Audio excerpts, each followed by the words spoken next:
Hi, everyone, and welcome tonight to our PCOS Facebook Live. We're going to be talking with Dr. Kenneth Gelman of IVFMD, and he has really been working with some of our patients for many, many years who have been struggling with PCOS.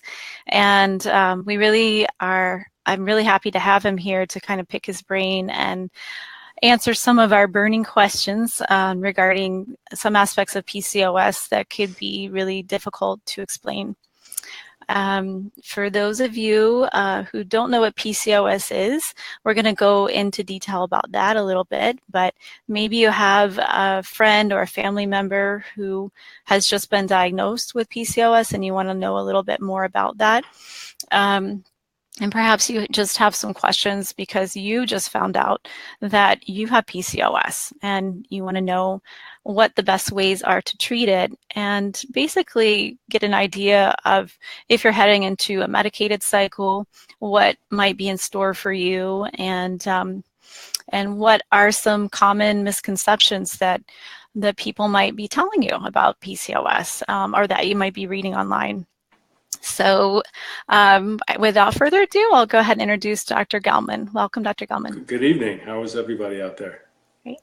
So tell us a little bit more about your background, like what made you interested in working with PCOS and reproductive medicine? Well, what happened was, when I was initially training way back when, last century, in New York City, I was at Mount Sinai Hospital in New York City as a fellow. And the endocrinology department back then was, essentially had the reproductive endocrine department as part of it. So, we were essentially the reproductive endocrine fellows that basically took care of all those patients back then. And one of my main professors there was a gentleman named Walter Futterweight, who is quite old now, but he's really written all the original textbooks on PCO. Mm-hmm. And so he was, I was learning from the actual, person who actually defined PCOS and researched it. And also there was, actually who's back there now, is Andrea Dunaev, who was a PCOS pioneer. She came from Harvard, and now she's the chief of endocrine at Mount Sinai Hospital. And she was also one of my professors. And then, we had some of the early reproductive endocrinology OBGYN professors there who were part of our department too. And, as part of all our training, we were seeing all the patients in the clinics, the reproductive endocrine clinics. So we ran all the stimulated cycles. We actually were involved with IVF in the beginning because it was just starting when I was there in the 80s.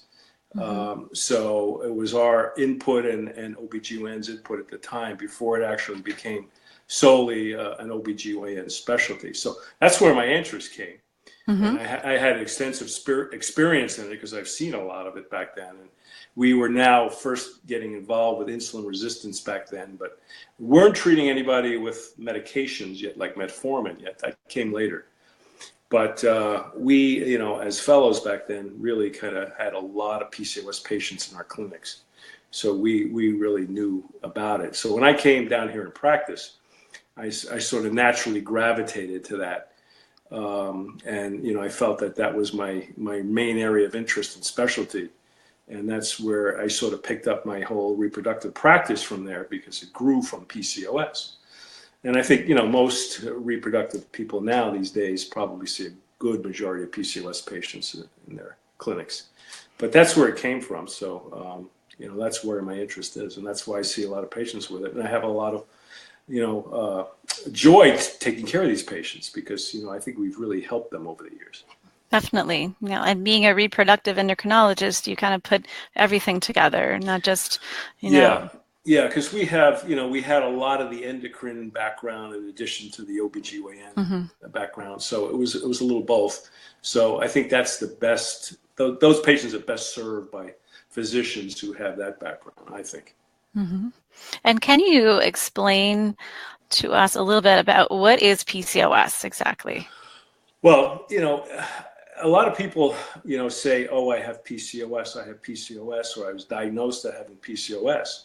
And the definition of PCOS is changing all the time. Mm-hmm. It's changed since I was initially taught it back then. I mean, most doctors who learned about PCOS learned that the classic case of PCOS, which is generally an obese woman who has evidence of male hormone excess clinically, meaning that they have obvious, extra facial hair or acne or hair loss in a male pattern. They generally tend to be obese, and they tend to have what's called central obesity, a lot of them, where their abdomens are sort of protuberant in a way, and they may have, thinner extremities. And it may look something like what's called Cushing syndrome, which is a different endocrine problem. But, the classic woman with PCOS is noticed on the street usually by a lot of people. And those people also have very irregular cycles, or they don't get any periods at all. And, when you do an ultrasound on them, they have a classic pattern on ovary morphology called a polycystic ovary, which is called a necklace sign, where they have little tiny follicles or cysts. Now, that's a misnomer that a lot of people think, oh my God, I have cysts in my ovaries. Well, they're actually little follicles that just don't develop. They're not really cysts, right? They are cysts, but, and there are many types of ovarian cysts. These are one types of very small little cysts. But they're really follicles that basically just can't develop because they're stifled because of the hormonal problem that's occurring there. These little follicles don't develop once a month like normal women would ovulate, on the 14th day. These women don't have that ability to do that. So they accumulate these follicles, and it ends up being more in a peripheral pattern on the ovary. And in consequence, in the middle of the ovary, it tends to have a lot of the male hormone secreting cells of the ovary, which women do make male hormone, and in PCOS, they make an excessive amount of it. So that's where the male hormone secreting cells seem to be, and then the follicles tend to get pushed out to the periphery. So we tend to see that on ultrasound, and when a doctor does an ultrasound, we tend to look for that pattern. And, it's supposed to have a specific number over 12 right now of these little follicles arranged around the periphery. But that's going to change because of the newer ultrasound machines that are a lot more, have better penetrability, and they have better visualization. So that may actually change to increase to about 25 per ovary. They're actually going to be changing that basic definition of what a polycystic ovary is. And also because we don't want to overcapture too many women who may have polycystic appearing ovaries who don't have PCOS. And that sort of goes into this, what is PCOS problem? Because I think there are a number of people out there that may be diagnosed as having PCO, particularly if they're younger, and they're seeing their pediatrician at a very young age, where they're getting a very irregular cycle, and they're 14 years old, and they're getting cycles every 3 or 4 months, and their ovaries tend to have a little bit of a polycystic pattern. Well, that may be normal.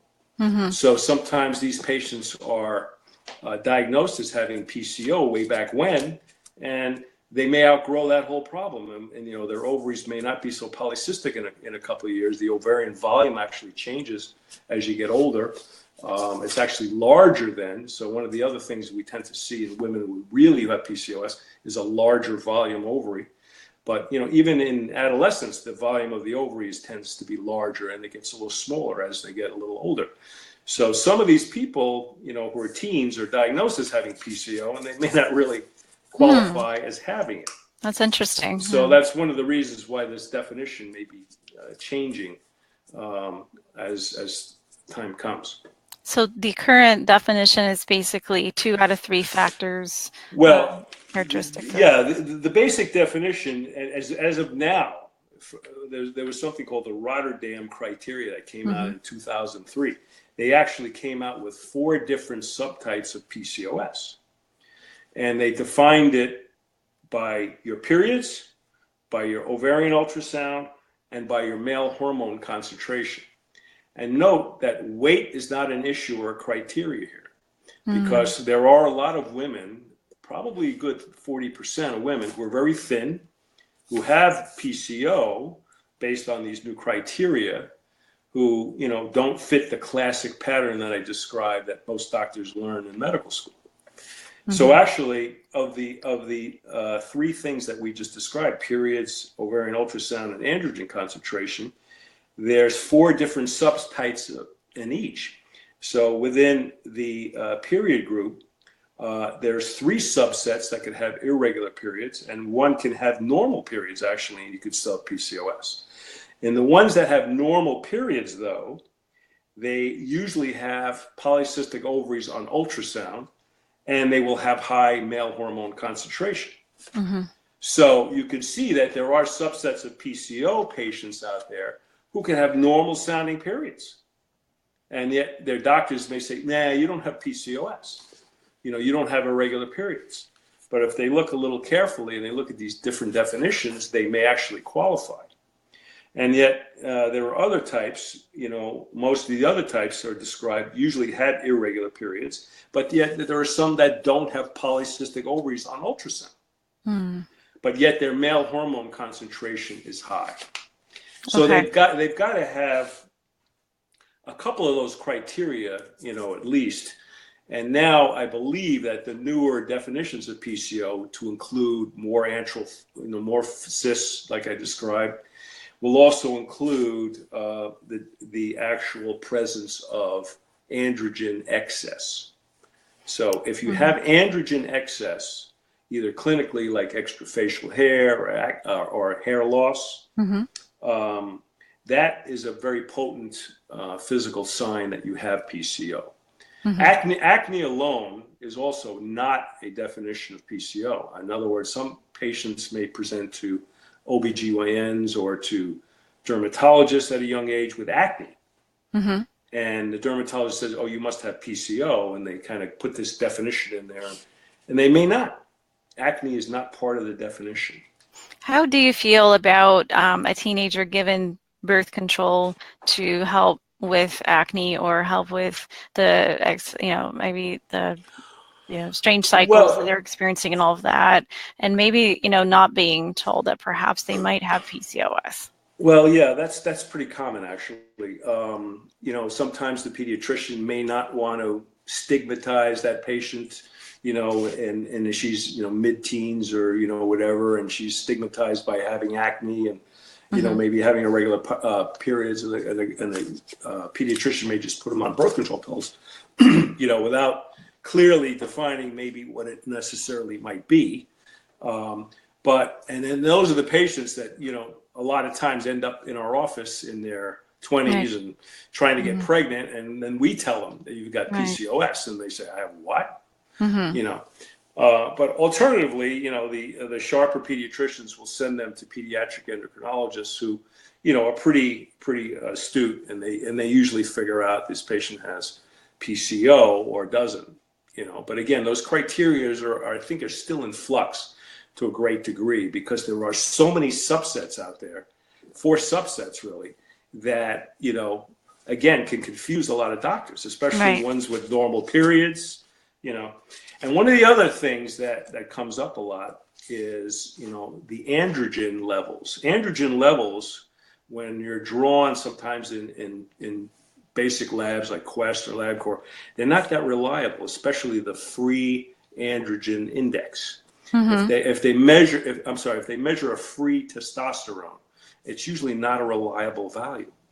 So actually, to really calculate what the androgen index is, or how much actual free androgen in the blood, you usually have to measure a total testosterone, divide that by something called the sex hormone binding globulin, and then you get, and multiply times 100, I believe, and you get a free androgen index, which is more accurate in terms of whether this patient really has elevated androgens or not in the blood, because you may not be able to detect that on the skin, for example.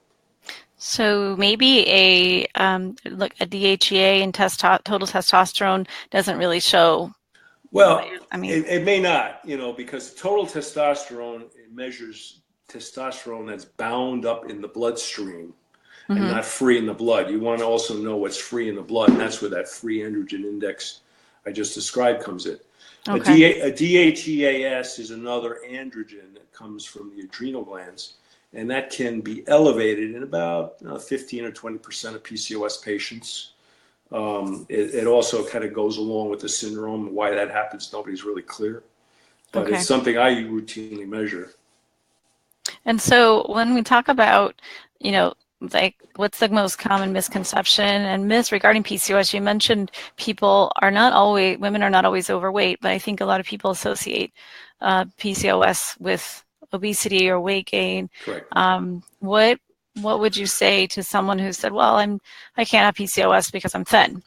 Well, that's the point, is that there are Mhm. subsets out there of PCOS individuals who are thin, and we see a lot of them in our practice, and they just usually have irregular periods or polycystic ovaries and polycystic ovaries on ultrasound. So Mhm. they qualify as having a diagnosis, but weight is not a criteria. Mhm. And that's what confuses a lot of doctors out there who learned about this, and they saw the classic case in the textbooks. And again, they say you don't have PCOS. So, Mhm. and they do.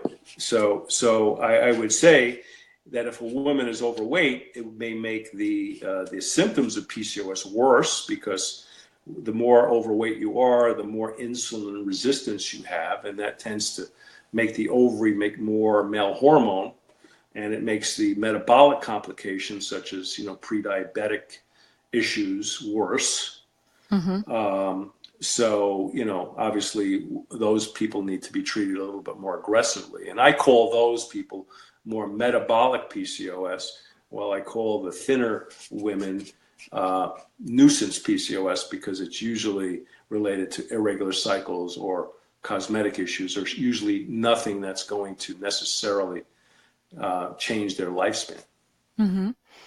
Okay, so that kind of brings me to, I think, why is it important that women with PCOS are aware of the different types of those subsets? Because I would think that if you had one particular kind, like you're speaking about, without any metabolic issue, could there be a likelihood you would develop that later on? Well, again, I would never say never, but I think the likelihood is lower in those individuals. But, I think I would rely also on history. If those people have a very strong family history of type 2 diabetes, I think Mhm. that's a very important piece of history that we have to ask all our patients.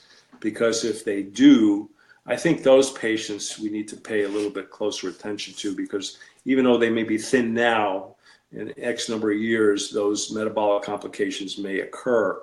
Mhm. If they don't have a family history of PCO, I think it's of diabetes, then I think it's less likely they're going to develop a problem. Okay.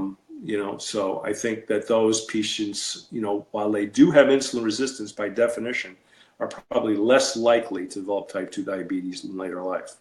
And when we read about epigenetics, it's interesting because certain genes can just switch on according to your Yeah. environment. So I guess if you're eating a lot of crap and Yeah. you are predisposed to having that gene for the Yeah. PCOS, then it Yeah. could typically could make you have Yeah. some metabolic issue. I really think that's a very important point. I think is that, I think that the diabetic gene or the insulin resistant gene there that's in the family is a very common thing that I see in people who have PCOS and are insulin resistant.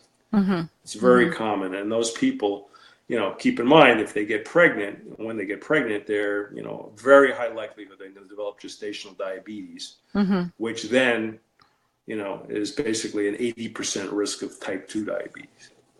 Oh, I see. Yes. And I mean, I would think that the more we read about what we can do to be proactive with this, I think it is important to educate women on how they can get tested, or just, to really pay attention to things that they can do to boost their success with ovulation and getting pregnant Well, and all these well, different factors. there's nothing like getting pregnant to motivate anybody. I Hmm. mean, I think, even the men that come in, we tell them to stop smoking because it's going to affect their sperm. Well, that motivates them, Right. Hmm. because typically most men, if they go to the general doctor and, doctor tells them, stop smoking, they're Hmm. not going to do it. Right. But women for sure are usually much more motivated to do things, especially when it comes to pregnancy. Mm-hmm. So, when a woman isn't getting pregnant and their friends are, getting pregnant, or, their mother is looking at them cross-eyed and, and then saying, why Yeah. don't I have grandkids already? And, Mm-hmm. that really gets them motivated. And then, especially if their cycles are irregular and it's not happening, within 6 months, they're usually in a doctor's office. And, if they're not in specialty offices, they're seeing their OBGYNs and already getting 3 or 4 cycles of clomiphene by the time they reach us. Then I actually have a question about that. About, you hear so much about Femara now, which seems like it's replacing Clomid. And, so I want to know, as far as what you think, success rate wise with women with PCOS, who might benefit more from Clomid versus Femara versus somebody who's coming in who perhaps needs IVF? Like, how would you establish that? Well, I think Femara is a great drug. I mean, we've been using it pretty much exclusively for PCOS for sure, because it seems like PCOS women respond better to it than they do clomiphene. So anybody with PCO usually gets Femara. I mean, the nice thing about Femara is it's got a very short half-life. It's out of your system in 48 hours, whereas Clomid has a very long half-life, about a month. The metabolites hang around. Why the FDA proved that, I don't know. I mean, because once the woman is pregnant, the half-life of Clomid is so long that the metabolites are still hanging around there, but apparently it has no effect. But it does thin out, or potentially thin out, the endometrial lining in some women, so that, because it's an anti-estrogen. Well, Femara does not do that. So it doesn't interfere with the endometrial development like we like to see when we monitor that in women that are trying to ovulate. But I almost use Femara almost exclusively in all my ovulation induction cycles. So I think it's pretty much replaced clomiphene to 90% from what I normally do, because I just think it's such a superior drug. I mean, the FDA has yet to approve it for ovulation, but everybody's using it off-label. And as long as the patient isn't pregnant when you start the drug, so it's very important to do a pregnancy test before you start the drug Femara, because it could cause birth defects. Is this something that someone could get from their gynecologist, or do they need to see a reproductive endocrinologist? No. I think the gynecologist can be. Some are very comfortable prescribing it. I mean, it's prescribed very similar to Clomid. It's it's either one pill for 5 days, day 3 through 7, or or 2 pills. Sometimes the specialty people like us can sometimes go higher on the dose. But typically it's very easily prescribed by an OBGYN. And I've had patients come from OBGYNs who've had Femara for several cycles already. Okay, and that's something that they need to be monitored? Like, would you want to do ultrasounds because of the increased risk of maybe multiple pregnancies, or is there a big risk with that? Yeah. I mean, it's not tremendous risk. I mean, with clomiphene, it's only about 8%. So, with Femara, it's probably similar.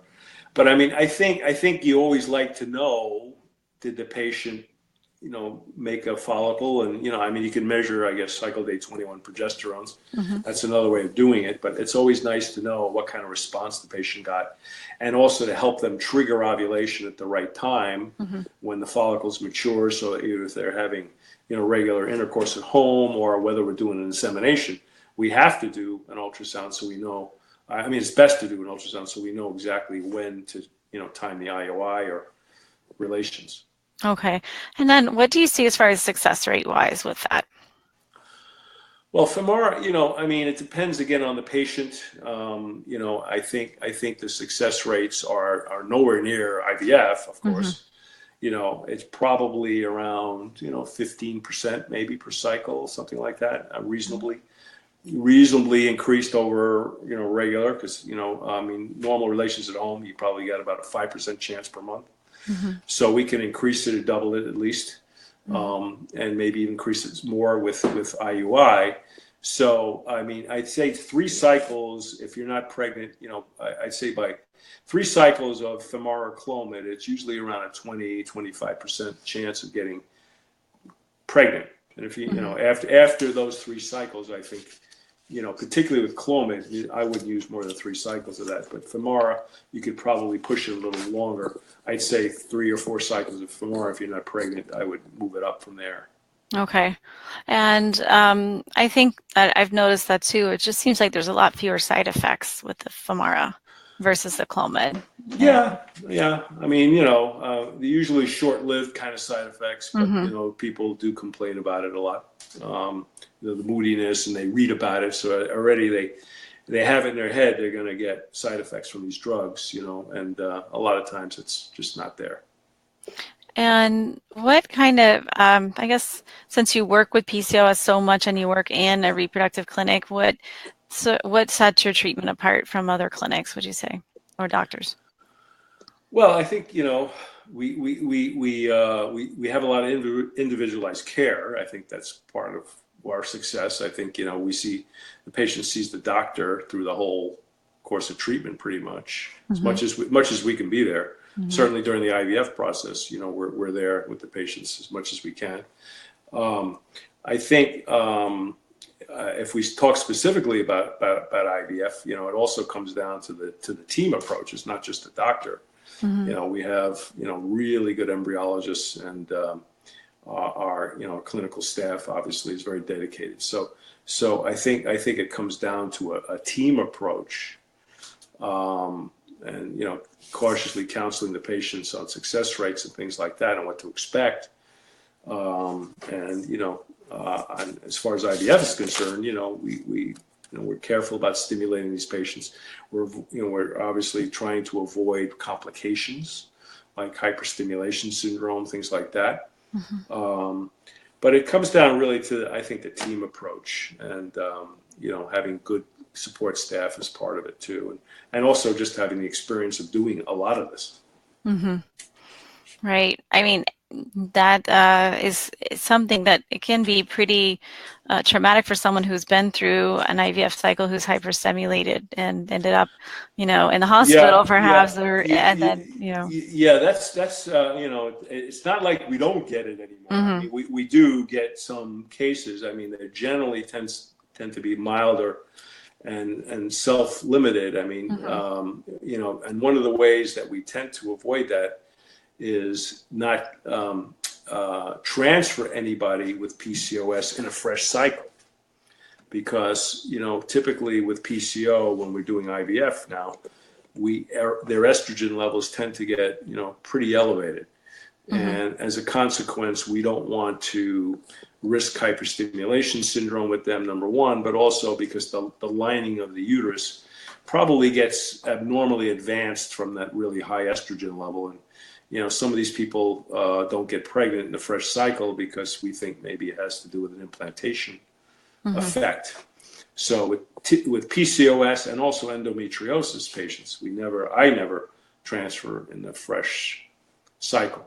And then to ovulate these patients, I typically use what's called a Lupron trigger, which is a GnRH agonist, which causes the patient to have their own LH surge, essentially. And the half-life of that is very short, as opposed to the old way of doing this, or the other way of doing this is HCG, which has a long half-life and hangs around and tends to, exacerbate this tendency towards hyperstimulation syndrome. Interesting. So the fresh cycle with IVF is basically what we're talking about when someone is stimulated and going and getting a day 5 embryo, or in your case, I know you guys only transfer day 5 or day 6 embryos, and going straight into the transfer versus freezing the embryos, and perhaps looking to see if, I know that now you've been doing an endometrial receptivity test. Some of our patients have had that. I do a lot of frozen embryo transfers. I tend to transfer, I'd say, probably 90% of my patients are doing frozen embryo transfers, and probably a lot of them are doing PGS, or pre-implantation genetic screening, so that would obligate a frozen transfer. But there are ways now to also improve implantation in these patients with this endometrial receptivity assay, which I think is probably a topic for another day, but it's also a very good way of helping these patients. But PCOS patients would qualify because a lot of them are doing frozen embryo transfer cycles. So if they wish to do something like that, we discussed that with them at the time. And I would say with PCOS, it would be an advantage, I would think, if you had a lot of embryos to really find out how many of them are viable and how many, instead of doing transfer after transfer, I guess. Yeah, So, we do. I do mention it to them as a proactive test, because typically that was used as somebody who's failed a frozen embryo transfer, and we don't know why. And then we found out that they had, that they needed an extra day of progesterone, or they needed 1 day less. So it kind of, I think, is useful as a proactive test rather than somebody who's already failed frozen embryo transfer cycle.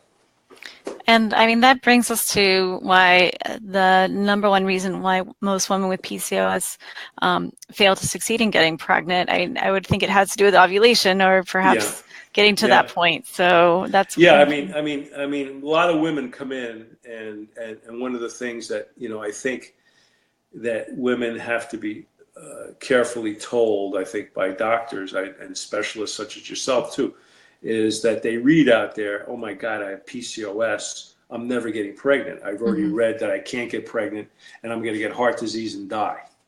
Okay. And a lot of things are out there. And then, I think that probably contributes to the higher risk of depression and anxiety, which we should mention is more common in PCOS women than not, because of probably some of this information that's out there that, they're never going to get pregnant, they're not going to have a normal body size or style, lifestyle, they're going to have diabetes, they're going to have this or that, they're not going to ovulate, whatever. And cosmetically, things will never improve. So a lot of these people do need, support that way. So, but, I think when women come in and they tell me this, I think we can allay their fears and say, listen, we have very good techniques these days to help you. And one of the things I think that a lot of these women probably will, should be on is metformin. Which we should discuss. I think that's a drug that's helped a lot of these women, substantially. Particularly it seems, anybody that what we think has insulin resistance, they should be on metformin right away, and they should stay on metformin through their pregnancies, I think, to help reduce possibly gestational diabetes, and it may even reduce the risk of type 2 diabetes later on. There's been some studies on that suggest that may be true. And it's a pretty safe drug. It's a class 2 drug. It's like taking Tylenol in pregnancy. So I think metformin is a good drug, and particularly, and even in the thin women who, you don't think have insulin resistance. I mean, some of these people, are probably prescribed clomiphene or Farrar as first line, which is fine. But I always add in metformin because I think it helps those drugs work better. And I think it helps improve the egg quality a little bit. So even if you are not insulin resistant, would that be something to ask about? Well, the point is, who is insulin resistant, who isn't? Okay. Right. I don't think it's so easy to tell. I think sometimes it's easier to tell than others. Obviously, if the blood sugar's high, or they're pre-diabetic on a hemoglobin A1C measurement, that's elevated, or I think that's obviously good evidence. But insulin levels may be unreliable, and a lot of doctors follow an insulin to glucose ratio, and I don't think those are too reliable. And then they say 85% of women who have PCO, whether you're obese or not, are insulin resistant. By definition, if you have PCO, you have some sort of insulin resistance. And as evidenced by the fact that some of these thin women, we put on metformin, and if you give them long enough on it, they'll start to cycle, and probably 20-30% of them are going to get pregnant on their own.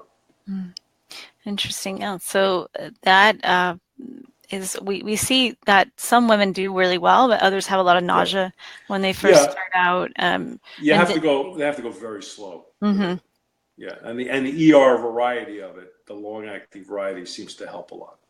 Okay. And, I guess some people will try it for weight loss as well. Have you seen that to be true, or it does help with that? Yeah, I don't think it hurts. I mean, it's not a weight loss drug. It's not approved for weight loss. but some people sort of get a little of what's called an anorectic effect from the drug, and they feel kind of I don't want Maybe to eat because they're so much. nauseous. Yeah, Could be it. yeah, Okay. yeah. So they say they tend to eat less, or they tend to feel fuller. Okay. So it might be useful in that standpoint, and some people do get a modest weight loss effect from it. But that's not to say that if you have an obese person who who really needs to lose weight, that the doctors, not so much our practice, but other physicians shouldn't prescribe weight loss drugs. There are some pretty good ones out there now that they could use. I mean that's definitely something to consider. So, what are some specific roadblocks to watch out for with PCOS? Well, I think probably an overdiagnosis that somebody thinks they have it and they really don't. I think those things. That's why I was trying to mention the different subtypes out there, and people who are diagnosed maybe prematurely. And some of the roadblocks may be that some people really have PCOS and they never really were diagnosed. And that, some people around the time of menopause, they figured, oh my God, I don't have PCOS anymore. I went through menopause. But now the transition becomes, in some of those people, a metabolic disease rather than a reproductive disease. So I think that at some point there's a transition for some of these people who, obviously are worried about childbearing and less likely about metabolic complications at that point. And then later on, they do have to worry about, as you go through menopause, your body changes. You become less lean, your adipose increases, and, your muscle mass decreases, and insulin resistance starts to increase more. So it becomes more of a problem at that point. That's interesting, because sometimes you hear doctors say, well, they don't have PCOS anymore. They're over 45. And, so how could that be? Does it just magically disappear after a certain age, or does it get better? Well, no. Well, the ovarian or the reproductive part may be less, but if you can include the metabolic component here with it, which we know is a complication of PCOS, then they still have it. But they're considered maybe pre-diabetics or type 2 diabetics at that point, but they may have had underlying PCO all these years and may or may not know it. And I think that brings me to my next question, which would be, what's wrong with waiting to address PCOS symptoms, and what consequences can this have? Because so many times we see pregnant women as well in our practice for acupuncture, and we do see them have come in with untreated PCOS. So perhaps they conceived on their own, but they were never told that they might have this, and they did spontaneously get pregnant without any treatment. But now they're running into gestational diabetes, and they are coming in a little bit perhaps overweight, and and then there's a lot of mood swings and different things like that going on due to hormonal changes. So what are the consequences of the underdiagnosed, I guess you could say? Well, again, I think these people, again, if they don't come to medical attention, or if they're not bothered by any of their symptoms, it's going to be very hard to do anything about it. And then obviously, yes, they're going to show up pregnant, some of them, and then we're going to have to tell them. And some of these people are going to become diabetic, and they may become diabetic sooner rather than later, and obviously we're going to have to deal with that part. But I think, again, the main people that we see aren't so much that. I think those people usually come to medical attention at some point. But I think the ones that aren't properly diagnosed initially, maybe, who have been on birth control pills for many years, and then all of a sudden show up and are trying to get pregnant, I think those are the ones that I tend to see. Yes. And then we diagnose them at that point, and they say, well, I have what? I don't know what you're talking about. And it's a little bit of anger too. Like, how come no one told me? I could have been doing something about this. Well, it goes back to, probably, the younger years when some of these people are put on, birth control pills as a teen, and they're just left on it, and they're doing fine. They're happily cycling. They don't have any cosmetic issues, because birth control pills usually work pretty well for the most part. and they're getting a regular period, and they're going through their life, and then all of a sudden there's a stumbling block because they go off birth control pills and they don't get a period, or they're not ovulating, or something sort of clues us in that they have this issue, and then you're right, can create stress and anxiety and anger. But I think and that becomes a tricky problem because, again, diagnosing these people too soon, may result in a misdiagnosis too.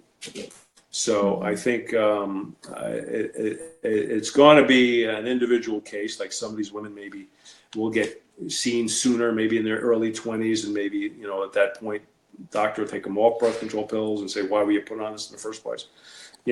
I think physicians need to have a little bit of curiosity too about some of these people. That's a great point. I mean, I wonder if they could suggest perhaps maybe taking a break from birth control sometimes. Yeah. Well, some people are going to do that. Some people aren't. I mean, it depends on the person. Right. Well, I guess when they come to us, we're like, well, I would love to know what your period's like, like what it looks like if you've been on birth control for 10 years. Yeah, they don't know. Yeah. They don't know.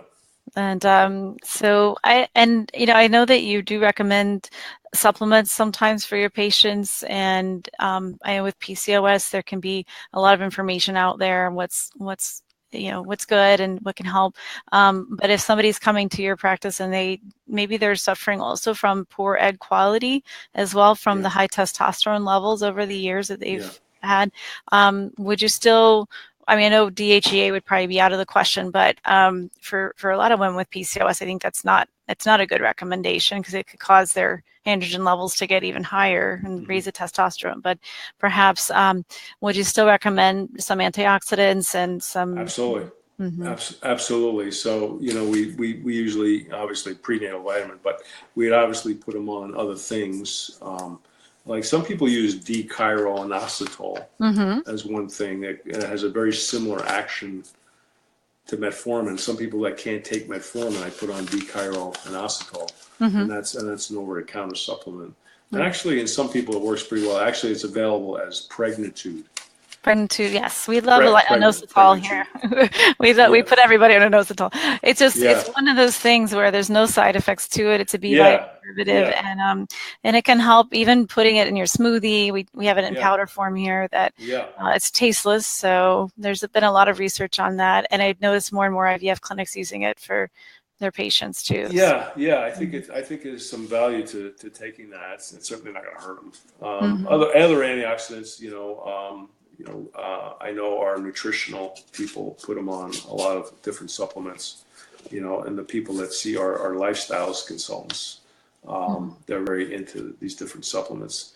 And one of the things that we do with PCO, besides, what I do when I see a PCOS patient, is there are panels of, it's called an inflammatory panel, because now we know that PCO or insulin resistance causes inflammation. That's really how it causes a problem. It causes inflammation in the body and obviously in the blood vessels. So there's various tests that we look at, including like glutathione would be one thing, and CRP, looking at the elevated CRP levels and other inflammatory mediators that might tell us that this patient has insulin resistance, maybe more so than looking at insulin levels and glucose levels. So that sort of goes along with some of the laboratory testing we were talking about before, that looking at panels of inflammation is also valuable, because those people we can treat with supplements to lower their inflammatory index and help them that way. And actually metformin is one of the things that we would use if we see elevated inflammation. But then that's great. It has a preventative effect for heart disease as well then. Okay. Yeah, I think it is. I really do. And as a matter of fact, metformin, I read an article that are looking at it as an anti-aging drug in general. So it's being looked at, and even as a breast cancer preventative. Oh, interesting. That'd be interesting to read about. And Alzheimer's disease too. Wow, it does everything. Yeah, apparently.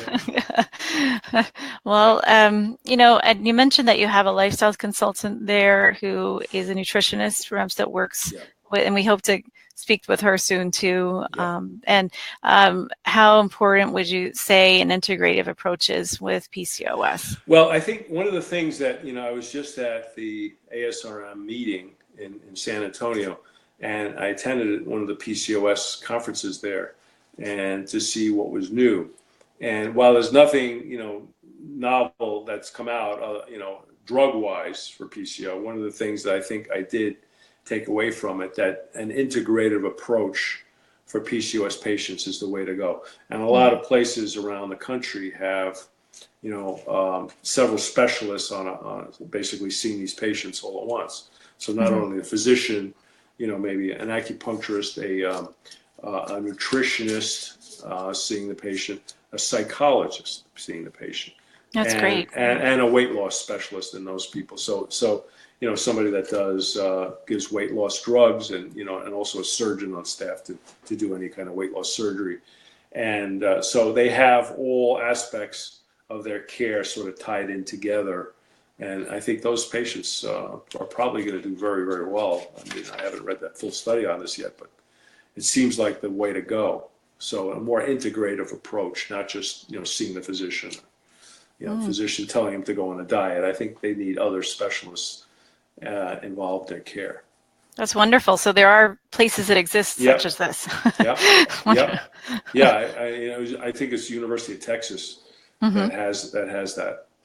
Yeah. That's great. Well, I know that IVFMD does a pretty holistic approach as far as incorporating all those things as well. I think one of the first ones to really do that, I think, to have, we have two very fine nutritional people on our staff. One's a physician, actually, and Martha's the other one, who's, like a PhD. And they're both very, very good and very, very knowledgeable people. And they really help people a lot. So I find that, that those are valuable referrals. That's great. And to people like yourself who will really help them too. I think it's great to have everything, the communication too. If you are out there looking for a provider and, you'd love to have your reproductive endocrinologist understand what type of supplements you're taking, or maybe reach out to your nutritionist, and then also, communicate with your psychologist. It really does take a village sometimes with PCOS. So I think that's important to have a great team. Oh, absolutely. Absolutely. Those are the people that do well. Right, and just going into a pregnancy feeling phenomenal, I think would be great.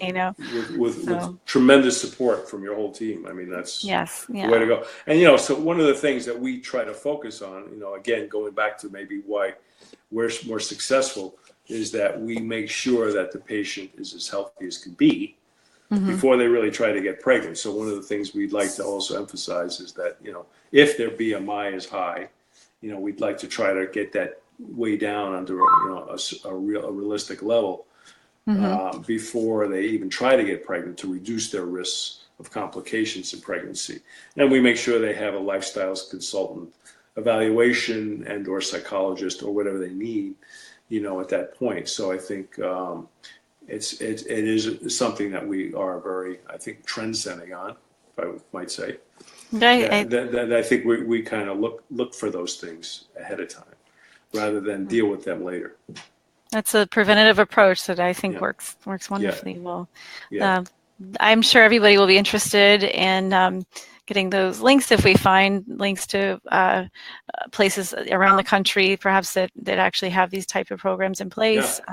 But I'm going to also post on a link on how to contact you as well. And I think this has been wonderful information, and for anybody who's really struggling out there, who wants to, search for somebody who actually is specializing in PCOS, who works with infertility, they can go to ivfmd.com and they can, look. You have several locations around South Florida and that, but I know you guys treat a lot of patients from out of the country as well, and all over. So you can get information there. And also on our website at floridacompletewellness.com, we have resources as well as a IVF handout on how to prepare for IVF and a guide there to kind of look at some of the supplements that we talked about as well, and then see what's helpful there. So it's been a pleasure speaking with you tonight, and we really appreciate you coming on and sharing your knowledge with us. Thank you, Farrar. Thank you. It was great to be here. Great. Well, thank you guys for joining us, and I hope to hear from you guys soon. Have a great night. Thank you. Bye. Bye. Bye-bye.